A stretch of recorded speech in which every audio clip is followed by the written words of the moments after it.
todos e todas. Me chamo Mariana e hoje eu vou conduzir a palestra de hoje. Eu queria ler um pedacinho do capítulo que vai ser dito hoje em forma de prece. Eu vou pedir para que apaguem todas as luzes e que fechem os olhos e se conectem com Deus.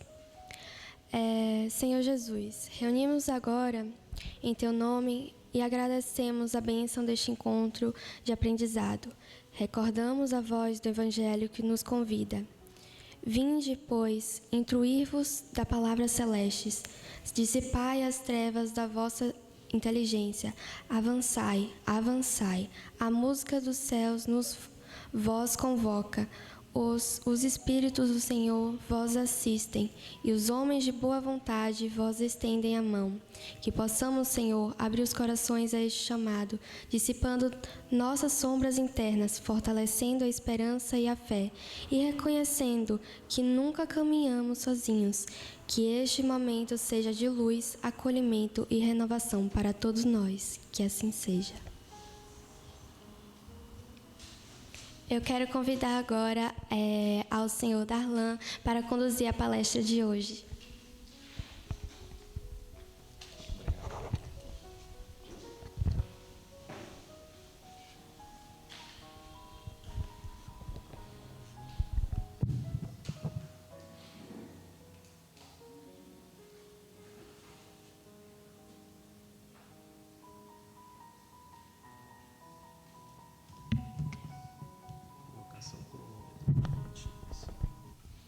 Queridos irmãos espíritas, jovens, amigos militantes que conduzem os trabalhos desta instituição, boa noite a todos e a todas.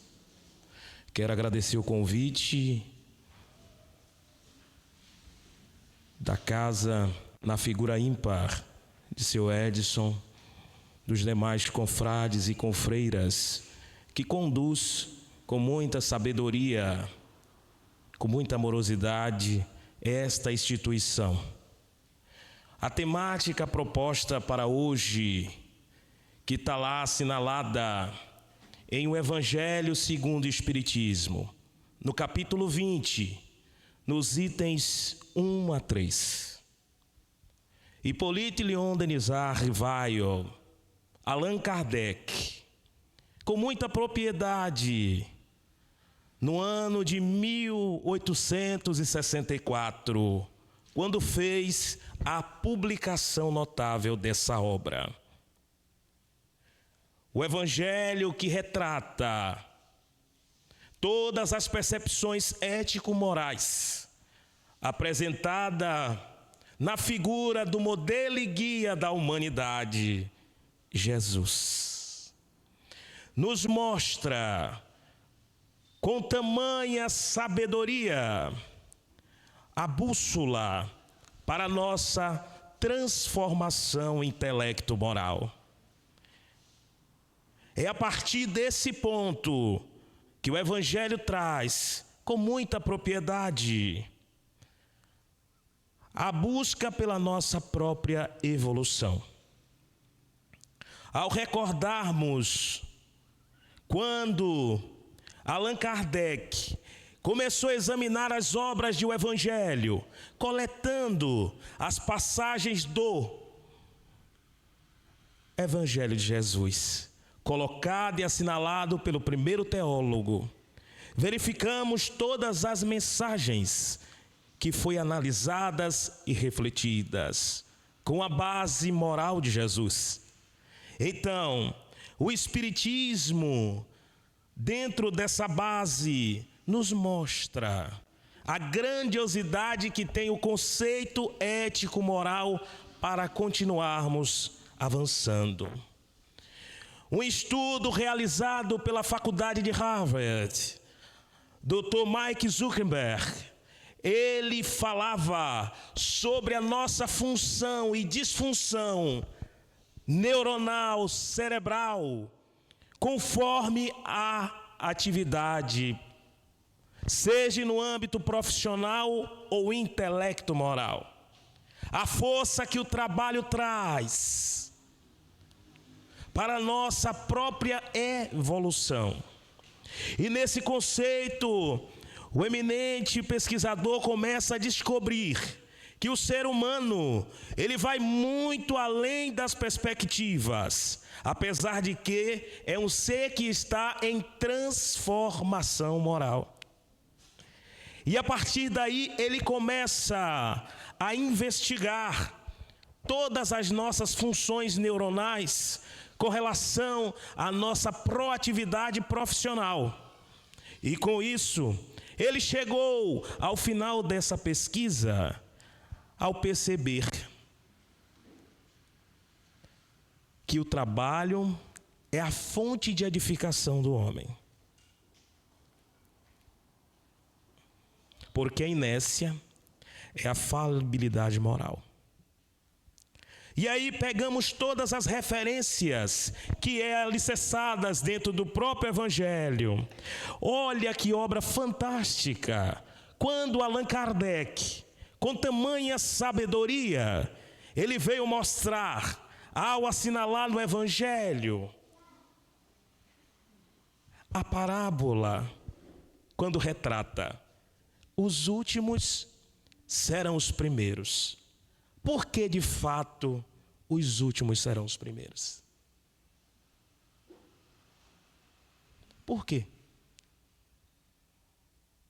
Então Jesus, ele já sabia que o trabalho é a base de edificação intelecto-moral do ser humano. E através disso, vamos compreendendo as nossas transformações no nosso dia a dia. Vamos adentrar no Evangelho. Quando diz assim: o trabalhador da última hora tem direito ao salário, mas é preciso que a sua vontade tenha estado à disposição do Senhor. Aí a gente para só para pegar essa pequena estrofe que o Evangelho traz. Porque, de fato, o empregado, ele necessita estar em conjugação com o empregador. O Espiritismo é uma obra. Todos nós somos servidores, cada um dentro da sua atividade. Então, o Evangelho, ele vai trazer com muita sabedoria e propriedade todas as questões que ali se encontram. Quando trabalhamos em uma empresa e que vemos as condições que ali regem, é como se fosse uma família. Na família a gente vai encontrar os afins, os afetos, os desafetos. No trabalho a mesma coisa. E aí esse trabalhador que vai exigir o denário, o dinheiro, o pagamento, é justamente aquela pessoa que ainda não conseguiu entender qual é o objetivo da vida. Porque se nós pararmos para perceber quem foi da época os primeiros trabalhadores a erguer a vinda de Jesus, podemos falar de Isaías, o profeta que trouxe com muita propriedade e inspirou a chegada do Cristo. Sucedendo a ele o seu trabalho, o profeta Elias, que mais tarde reencarna e volta a estar com Jesus. E através daí, esses primeiros, junto com Moisés, ao estabelecer naquela época a vislumbração com relação ao monoteísmo, ao encontrar naquela situação as pessoas que ainda estavam apregoadas aos conceitos politeístas, as crenças em vários deuses, é o que fez naquela ocasião erguer o bezerro de ouro. Todos trabalharam para erguer aquele bezerro de ouro. Mas futuramente vem aqueles que precediam Jesus, realizando todas as disseminações, trabalhando, servindo, levando a palavra, preparando a terra para receber o espírito mais evoluído que essa terra já teve, o nosso Cristo.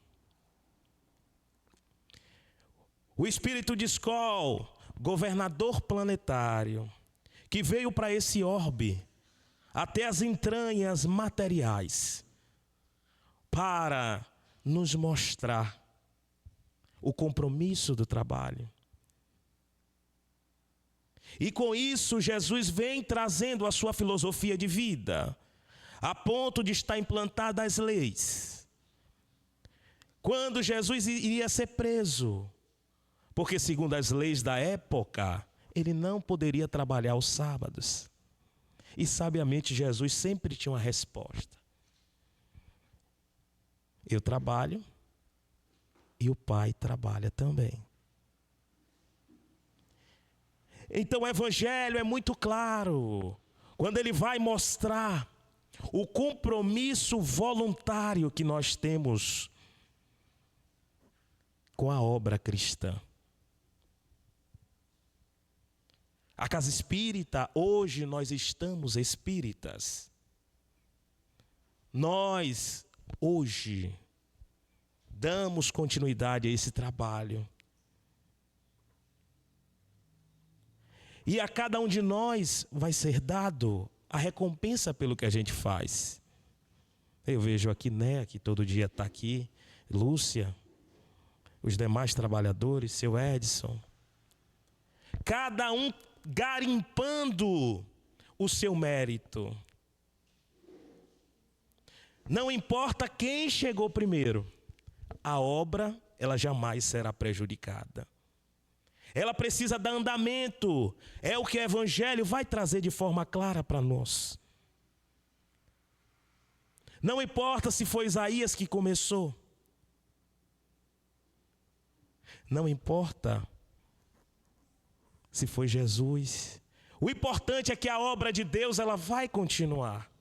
Quando nós vamos verificar o apóstolo Paulo falar com muita propriedade, quando ele é questionado sobre a raça adâmica. E aí, Paulo vai falar com muita sabedoria. O primeiro Adão, ele era ignorante, bruto.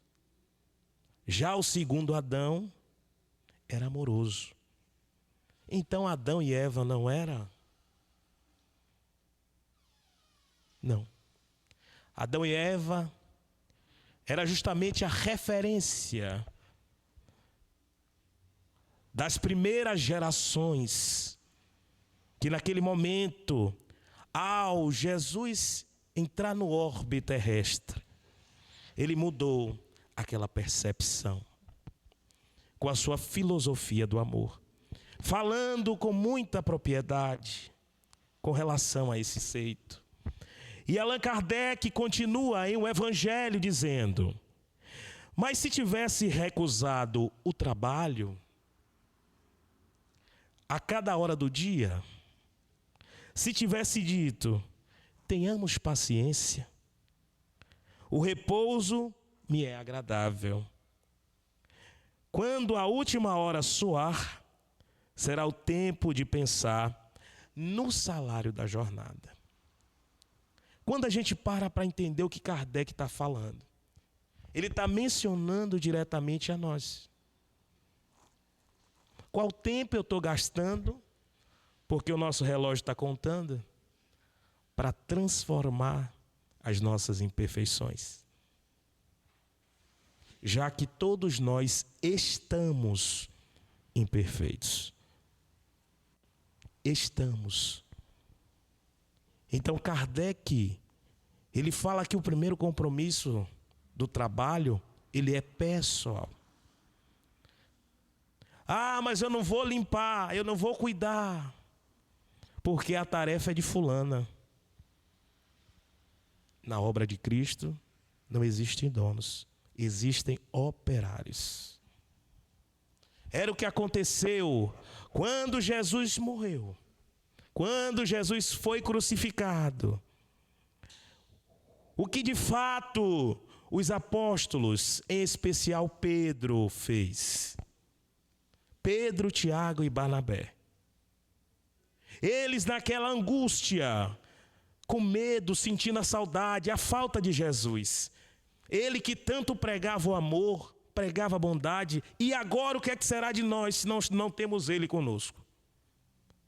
E lá, em Antioquia, é no centro da Turquia, que Pedro tem a primeira inspiração de Jesus. Quando ele vai indo em direção a Antioquia, ele vê Jesus voltando ao contrário. Aí ele pensou, Jesus está morto. Como é que Jesus passa na minha frente agora? E a partir daquele momento, ele para e lembra do compromisso do Cristo, do projeto crístico, e começa a pregar, começa a trabalhar, laborar, falar do amor de Jesus. Pela primeira vez, segundo narra a Bíblia de Jerusalém, foi ali que eles foram reconhecidos como trabalhador, como cristão, que estavam dando continuidade à obra. E a partir daquele momento eles não pararam. Eles continuaram o labor. Foi aí que iniciou e fundaram a primeira casa de caridade da época, intitulada Casa do Caminho. E na Casa do Caminho eles laboravam, eles trabalhavam. Lá ocorriam os atendimentos médicos. Lucas era o médico que acolhia. Ocorria também os trabalhos de desobsessão, porque as pessoas iam lá para ser curada. Naquele momento eles já tinham a autoridade de expulsar os demônios. Mas faltava um integrante importante que ainda não tinha se rendido ao Evangelho. Ele que caçava, ele que maltratava e matava todos os cristãos, a ponto de ver Estevão ser apedrejado de forma brutal. E aquele espírito nobre dizer: recebe, Senhor, meu espírito no céu. Quando ele ia em direção a Damasco, a pedido dos generais para matar aquele que estava estimulando a sociedade judia da época, Ananias. Quando ele passa pelo deserto e vê de encontro aquela tempestade de areia que começa a rodear, aquele fenômeno natural que ocorreu. O cavalo se espanta e ele cai do cavalo. Ao cair do cavalo, ele bate a cabeça em uma pedra. Segundo narra Humberto de Campos, na obra Paulo e Estevão também. E naquele momento, Saulo, ao desdobrar-se do corpo físico, tem um contato com a luminosidade celeste. É tanto que os relatos evangélicos falam que Saulo estava tonto. Estava de uma forma desdobrada e mantém um contato com Jesus. E a pergunta de Jesus é com relação à obra: Saulo, Saulo, por que me persegues?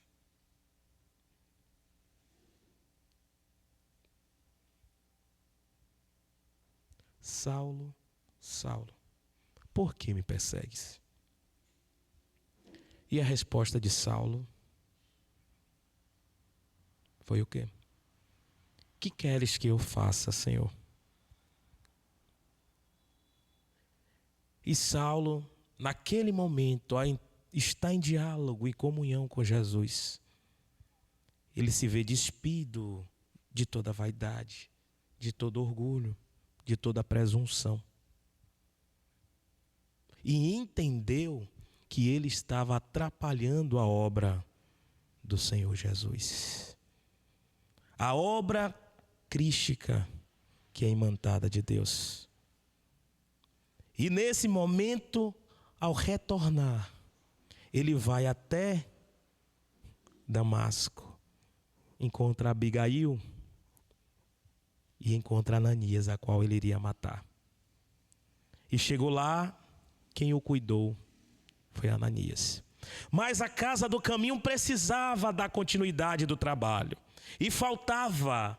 Veja que o projeto crístico é um projeto tão sublime que Jesus sabia que faltava o integrante importante, que era Pedro.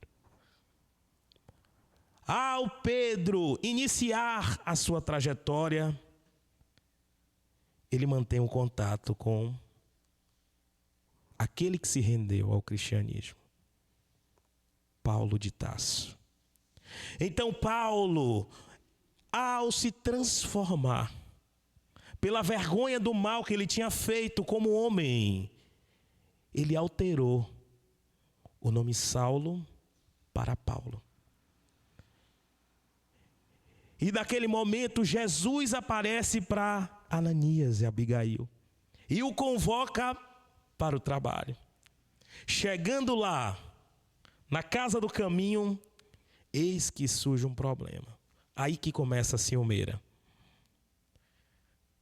Como é que nós vamos aceitar Paulo, que era Saulo, que matava os cristãos, que perseguia? Muitas das vezes no trabalho é assim, eu que cheguei cedo, limpei a casa, varri. Então, ainda com os discípulos da época, existiam esses conflitos pessoais. Porque Pedro não aceitava de forma alguma que Paulo trabalhasse como operário. Então, a falência moral do homem, ou seja, como o Evangelho vai direcionar, são as nossas imperfeições morais que faz com que a nossa ação ou proatividade, ao invés de transformar, atrapalha o processo. Mas Paulo veio.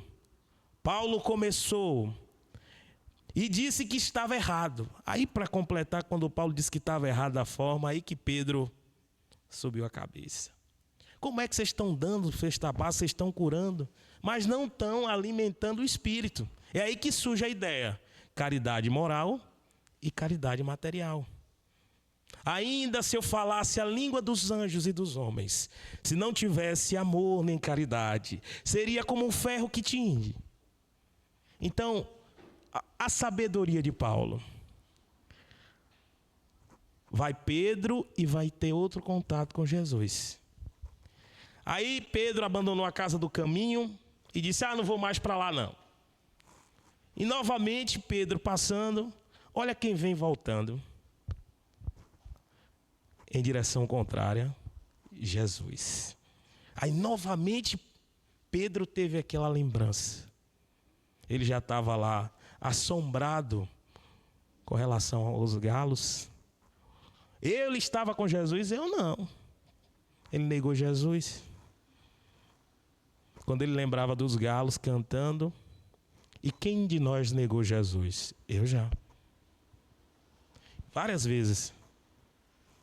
Porque quando eu vou contra aquilo que Jesus nos pede, que é a principal e primordial lei, a lei do amor, eu já estou indo na contramão. Os últimos serão os primeiros, e os primeiros serão os últimos. Mas o que é que eu estou construindo para a minha própria transformação moral? É essa transformação, seu Edson, que a doutrina espírita vem nos mostrar que não adianta. A fé sem a obra é morta. Muitos são chamados, e poucos escolhidos. E muitas das vezes nós esperamos a dor. Voltamos para a casa espírita com a dor. A obsessão que começa a nos assolar. E aí fora as pessoas não sabem nem o que é obsessão. Ou pela ignorância, discrimina aquilo que não sabe.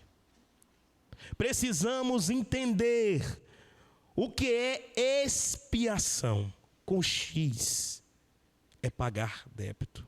Com S é olhar, é ver. Então, é essas circunstâncias da minha vida que eu preciso trabalhar para a minha própria mudança moral. A Casa Espírita, que desenvolve um projeto social incrível, precisa de voluntários para fortalecer ainda mais o trabalho. O que é que eu, espírita que estou fazendo? Eu posso procurar seu Edson, posso procurar as diretoras, os departamentos. O que é que eu posso fazer? Nós temos um compromisso moral com Jesus. Como é que eu vou receber se eu não dou? Quem diz isso é Francisco de Pietro de Bernardone. Francisco de Assis. Quando Francisco de Assis é abandonado pelos pais, ele é deserdado, os pais afortunados, ricos, e naquele momento ele decidiu ir trabalhar pela edificação da igreja. O pai e a mãe disse: não, você vai sair de nossa casa sem nada. E foi no monastério que ele foi recebido. Chegando lá, quando ele adentra a catedral de Assis, ele ouve uma voz dizendo: Francisco, edifica a nossa igreja. E aí ele toma aquele espanto, procura não ver, só ouve Jesus dizendo: Francisco, edifica a nossa igreja. E a partir daí, Francisco de Pietro Bernardone assumiu o pseudônimo de Francisco de Assis. E passou a trabalhar com muito amor e dedicação pelos propósitos apostólicos da época. É tanto que existiu em uma ocasião, ele dormia em uma cama de cimento. Quem é que aguenta dormir em uma cama de cimento? Ele dormia em uma cama de cimento. Quando é no outro dia, Francisco de Assis recebe um travesseiro. Francisco ficou sem dormir a noite toda.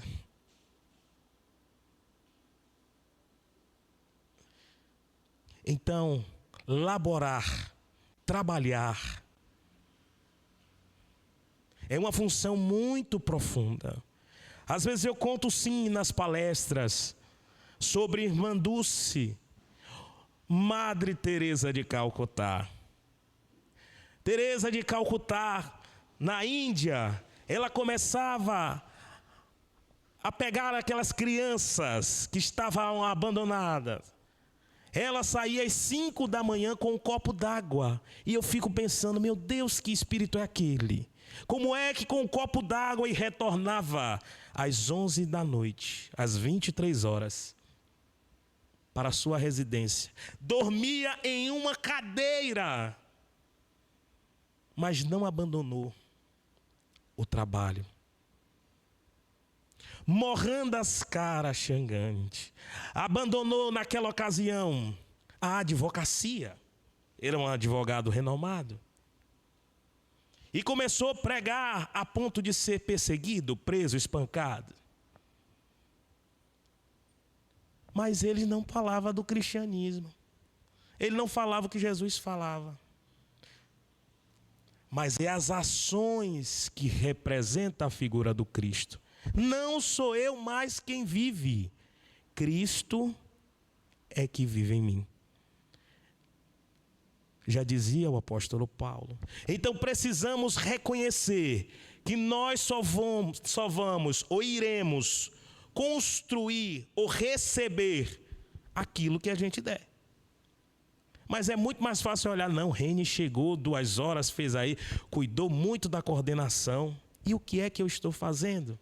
Eu já preciso procurar Néa, seu Edson, Lúcia, as coordenadoras. O que é que eu posso contribuir com esse projeto social maravilhoso que vocês têm? Ser voluntário é doar-se, é transformar-se, é ser proativo. O recado do Evangelho é claro, porque Jesus utilizou de parábolas para mostrar naquela ocasião, de forma simples, que a verdadeira transformação não está no outro, está em mim mesmo. Muitas das vezes, dentro da própria vivência no lar. Ah, meu marido, você tem que trabalhar para fazer isso. Mas não é seu marido. Ninguém é dono de ninguém. Ele está. Tem aqueles maridos que dizem, você é minha mulher. Não. Está sua mulher. Está companheiro. Meus filhos, é porque eu tenho um apego com meu... Mas não é seu. Você não tem nada aqui. Somos usufratários. Estamos usando temporariamente. E vamos pagar daquilo ou do mau uso que nós vamos fazer. Ah, mas eu vim de uma condição social mais proativa. Você dará conta ao retornar daquilo que lhe foi ofertado temporariamente. Somos usufratários. E a partir daí, vamos trabalhar para a nossa própria transformação moral.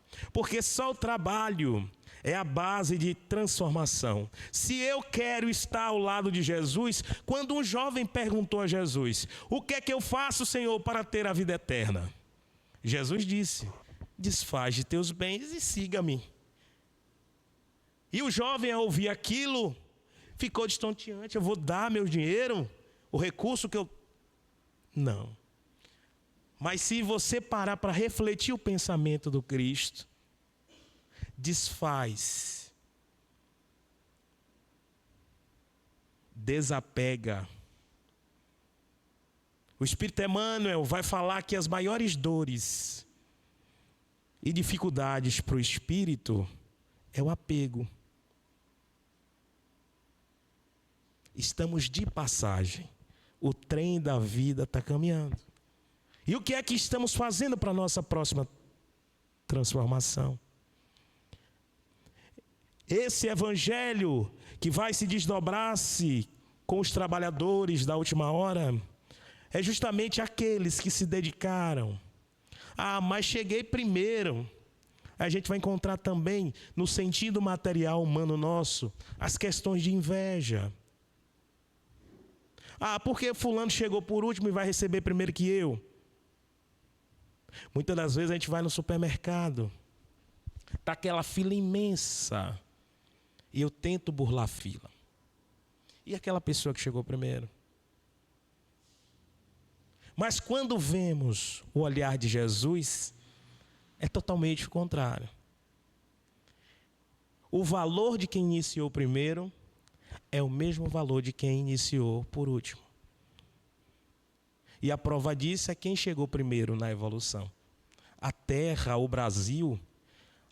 Uma amiga certa feita me perguntou, por que o Brasil ele passa por tanta problemática política, social, moral? Eu respondi para ela.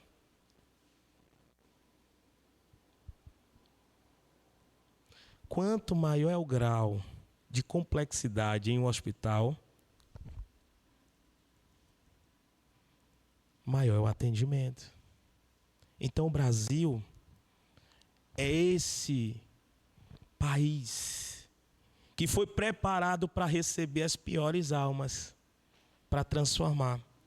Foi aqui que Fabiano de Cristo conseguiu avançar. Foi aqui que Emmanuel várias vezes reencarnou.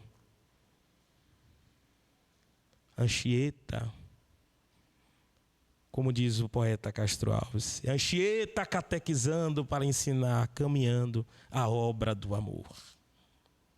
Mas aí eu lembro dos trabalhadores do Espiritismo, que eu não posso deixar de falar. Leopoldo Machado, José Pititinga, Manuel Filomeno de Miranda, antes do Pacto Áurico, o maior incentivador da mocidade daquela época, Leopoldo Machado. Ele, um grande desbravador, que levava os postulados da doutrina, a ponto de reunir todas aquelas almas nobres na época e fundar o Pacto Áureo, onde visitaram todos os estados do Nordeste, levando a palavra, levando a consolação.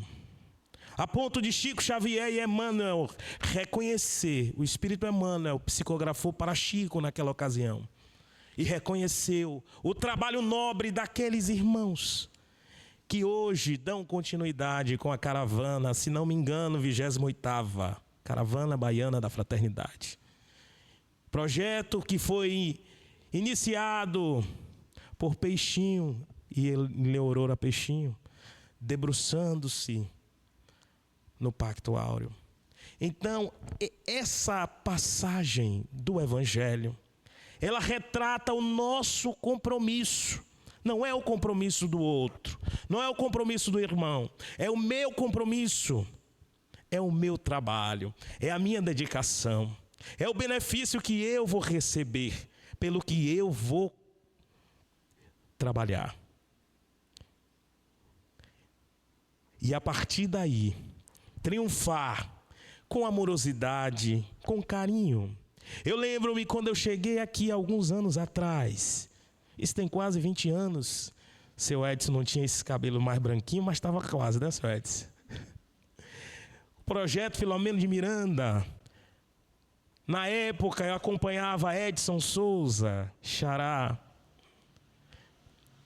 e aí Edson levava as orientações do projeto Filomeno. Era um trabalho incansável, visitando as casas. Um trabalho que surgiu da Mansão do Caminho. Como eram considerados os 3 mosqueteiros. Sem contar na obra fantástica de Divaldo Pereira Franco, que nós devemos reverenciar também pelo trabalho. Ele foi um grande propulsor da doutrina espírita. Quando Chico Xavier acabara de desencarnar, o movimento espírita ficava pensando, quem é que vai assumir agora? É a mesma coisa, na casa espírita, quem é que vai cuidar? E aí o povo diz assim, quem é que vai cuidar do problema, né? O movimento espírita da época pensou, quem irá suceder Chico? Então Chico concluiu a sua trajetória. Divaldo deu continuação.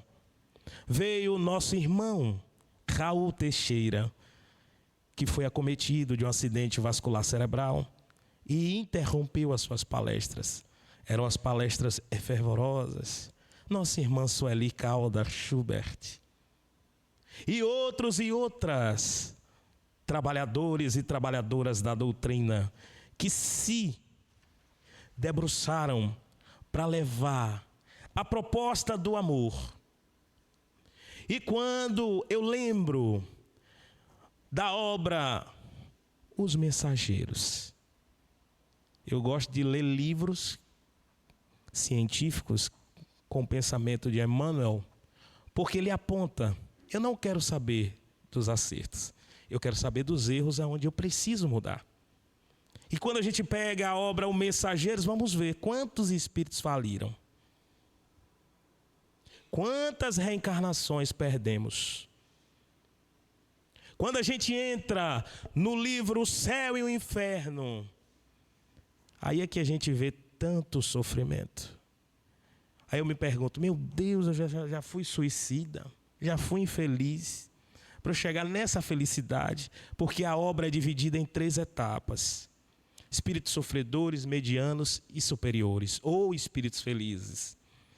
Então nós ainda não chegamos lá, porque ainda sentimos mágoa, sentimos raiva, temos ira. Então é essas imperfeições que faz com que eu não consiga avançar. Mas na maioria das vezes a gente inclina para o outro. e esquece de olhar para nós mesmos. E aí os apóstolos perguntaram a Jesus: Mestre, o que é que eu faço para ser o melhor no reino dos céus? O que é que eu faço para ter o reino dos céus? E Jesus disse: aquele que trabalha. Se você trabalhar, você vai ser um que vai herdar o reino dos céus. Mas tem um mérito para o que serve sem reclamar. Porque a reclamação parte de uma frustração interior nossa, das nossas sombras, como diz Carl Gustav Jung. Vamos somatizar todas as nossas imperfeições e perceber o nosso lado sombra. É as nossas imperfeições somatizadas em sucessivas reencarnações, que ainda pode se desdobrar a transformar o inconsciente em coletivo. É aquele consciente coletivo onde vemos todas as pessoas reproduzindo a mesma coisa. Eu conversava com o nosso confrade agora há pouco sobre a inteligência artificial. Um trabalho produzido por inspiração do homem. E aí eu fiquei a analisar e refletir. O médico neurologista, ele afirmou que a próxima geração sofrerá processos de demência por conta da inatividade cerebral. Porque é muito mais cômodo eu botar no computador aqui agora e pedir ela para escrever. Ela vai escrever uma redação completa. O texto que você quiser. Então, se eu já tenho pronto, eu não vou exercitar mais nada. O trabalho que o homem fez se volta, na maioria das vezes, contra ele mesmo. Então, percebemos aí que o trabalho está envolto de todo o nosso processo. Vemos em várias obras, Unidos pelo Amor. Cadê Dona Lúcia? Olha, vou citar quantas obras agora para a gente ler. Ceareiros de Volta. Foi psicografado um livro muito interessante que eu não vejo levar no movimento espírita, que era justamente os ceareiros, aqueles primeiros espíritas, na geração de Leon Denis, Kardec. Leon Denis foi o sucessor da época de Kardec. E os demais espíritas que apresentaram a proposta do amor, a proposta da caridade. E esses espíritos retornam psicografando essa obra. Tem outra obra também de Joana de Ângeles, muito boa. Eu selecionei aqui para a gente refletir. Após a tempestade, aonde a benfeitora vai narrar os compromissos assumidos pela nossa transformação e no trabalho voluntário. Tem mais uma obra para citar. Fora da caridade não há salvação, que é um livro de Alírio Cerqueira Filho. E aí ele vai falar do trabalho voluntário, da nossa dedicação, do nosso compromisso como espíritas, pela nossa proatividade, pelo nosso compromisso de laborar, de ser caridoso conosco próprio. A oportunidade. Mas não vou na casa espírita porque eu não gosto de fulano, eu não gosto de ciclano. Não é ciclano, não é fulano. A imperfeição está em você.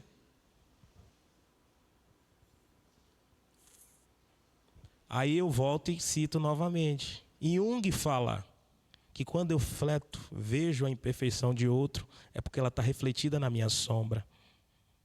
Então o que é que eu preciso fazer? Se eu detectar algo em outro, eu observo em mim. E aí eu mudo. Poxa, hoje eu vou mudar isso aqui. Já percebi, sinalizei. Aí eu venho e lembro desse grande expoente, Santo Agostinho. Aí eu lembro e digo, Santo Agostinho era católico, mas com um pensamento espírita. Quando ele criou a própria técnica, a própria prática, Allan Kardec fez muito gosto de colocar no Livro dos Espíritos. Qual o meio prático mais eficaz para o homem transformar-se a si mesmo e dobrar suas próprias inclinações? E aí, um velho sábio da antiguidade já vos disse: conhece-te a ti mesmo. Era a frase que estava estampada no pórtico de Delfos em Apolo. E aí, não se contentando, Kardec muito sabiamente vai e questiona: sabemos da veracidade dessa máxima, mas nos informe uma forma prática que devemos fazer para mudar a minha inclinação. E aí ele vai citar o que ele fazia. Fazei como eu fazia.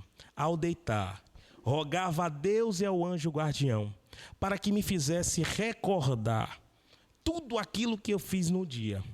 E se eu prejudiquei alguém, levei prejuízo a outrem, que eu possa reparar no dia posterior. Como é que foi o meu dia? Se o trabalho importante da minha transformação é comigo mesmo, o que eu fiz? Essa é a reflexão interna que cada um vai trazer para o seu coração. O que foi que eu fiz durante o dia? Sem julgamento, sem condenação. A reencarnação não é para condenar, é para reparar. Então a doutrina espírita ela é muito lógica, é muito clara. Aqui é o ponto de consolação, de apoio, aonde Jesus está presente. Assim como eu posso sentir a presença de Jesus aqui agora, sinto a energia de todos vocês, emanando com as vibrações dos nossos queridos irmãos que nos assessoram, que nos traz pela voz, pela palavra, um incentivo para caminhar. A maior certeza da vida é que o amor vai vencer. É que nós estaremos vencendo a luta do nosso dia a dia, os labores do nosso dia a dia. Porque Jesus é o Pai por excelência, é aquele que nos dá sabedoria para caminhar com firmeza. E aonde estiver Jesus, essa alma querida e boa, ilusões, erros, falhas, apareçam embora, ainda mesmo que o mal em torno de nós desavora, enquanto a ti esclarece, ilumina, ampara, aperfeiçoa. Onde estiver Jesus, meus irmãos, nada se diz à toa, porque o engano pede luz onde a verdade mora, e a caridade, ora a ora, alteia-se mais bela, e em toda parte o trabalho abençoa. Onde estiver Jesus, eis que o Mestre espera de ti a humildade, a caridade, a paz, a fé sincera, para a glória da vida e para a redenção do mundo. Muito obrigado, Senhor Jesus. Muito obrigado pela atenção de todos vocês.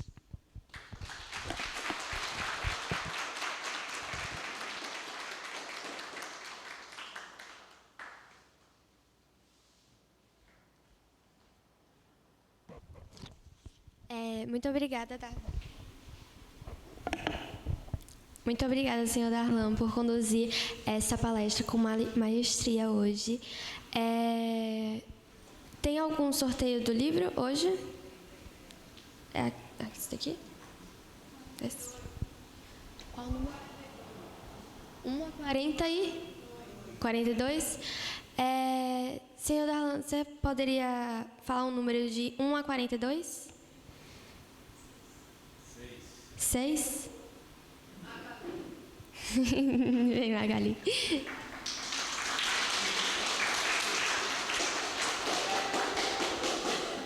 Parabéns.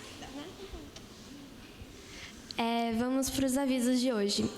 O Diálogos Espíritas, do livro Nosso Lar, com o tema A Volta de Laura, capítulo 47, vai acontecer 1º de outubro, às 19 horas, no canal da CEGEP.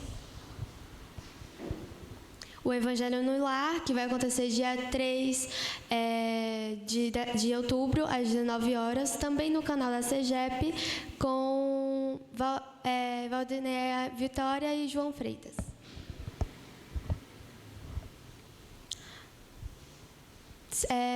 Um convite que seja voluntário, transforme vidas, fora da caridade não há salvação. O plantão de passes, que acontece de segunda a sexta, das 9 às 17 é o estudo do Evangelho e das 10 às 13 horas é a fluidoterapia. A livraria da CEGEP, aqui, aqui. Pode passar. Acabou? Pronto. Obrigada à atenção de todos. Eu gostaria de chamar novamente o senhor Darlan para fazer a prece de encerramento.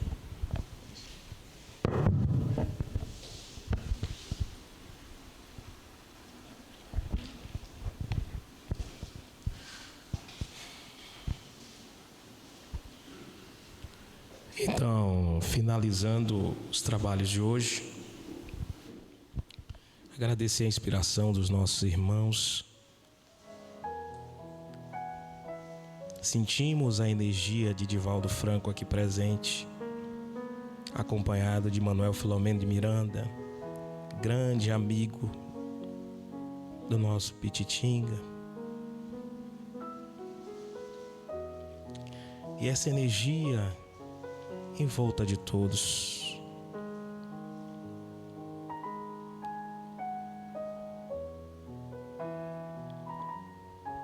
Vamos inspirar profundamente agora. Isso. Mais uma vez.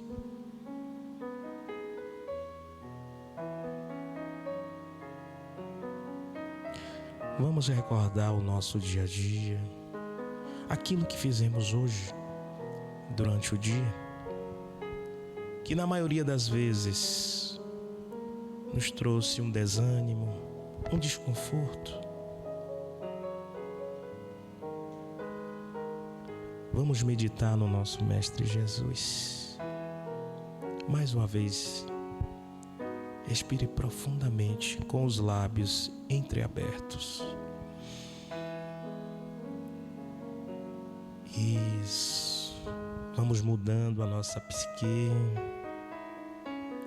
mudando a nossa frequência, alterando o nosso corpo dupletérico, retirando as energias deletérias alocadas no nosso campo gástrico.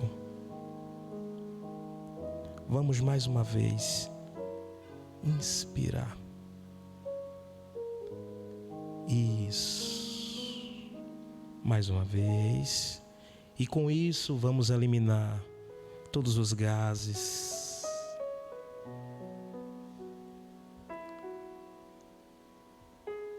O CO2 inalado no nosso dia a dia. Mais uma vez. Sinta o seu corpo leve.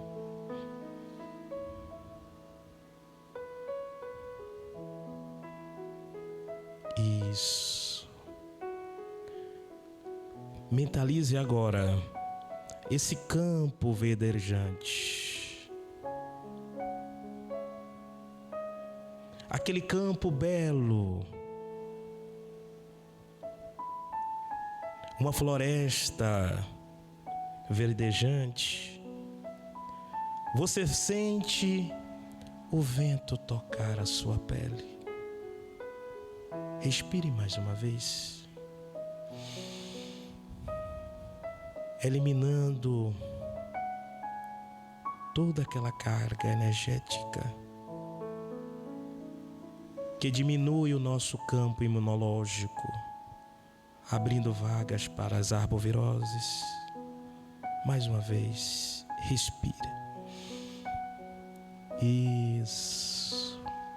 E você, nesse momento, traz para próximo de você aquela pessoa que causou mal, ou você tivera causado mal na vida dela. Veja que ela apareceu caminhando com você, naquele jardim, naquele campo verdejante.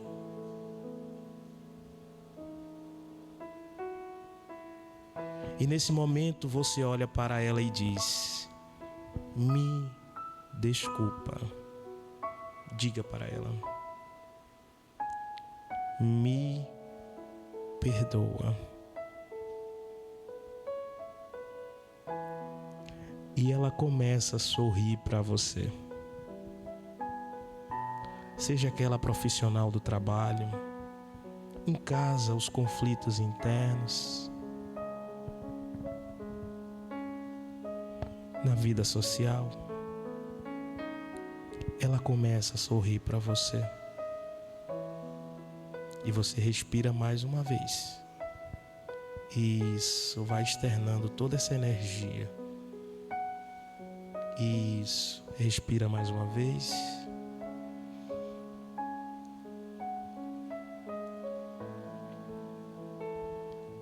Você agora vai em direção à pessoa e abraça. Sinta aquela energia te abraçando. Respira. Você sente que ela fundiu em você.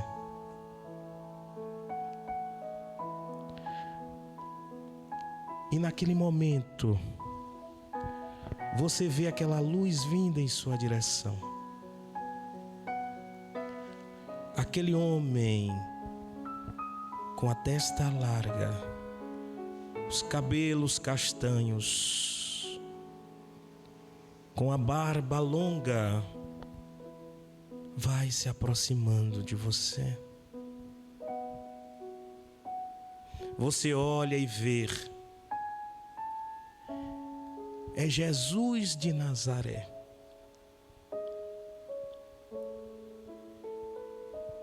Você sente aquela alegria ao ver o Mestre.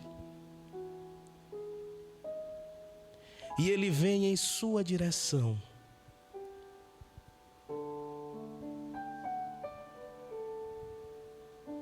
E você olha, e aquela luz começa a tomar uma proporção maior.